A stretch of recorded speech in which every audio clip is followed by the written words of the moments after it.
So when you first get your trumpet, this is what it looks like, the case. To open it, you take these valves and flip them. And you open it up, and this is what your trumpet should look like. And to put it together to play, you take your mouthpiece and you put it in the shaft. This is the shaft. This is a tuning slide. This is the bell.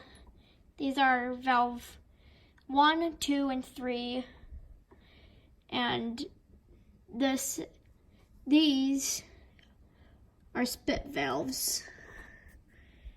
And this is a trumpet.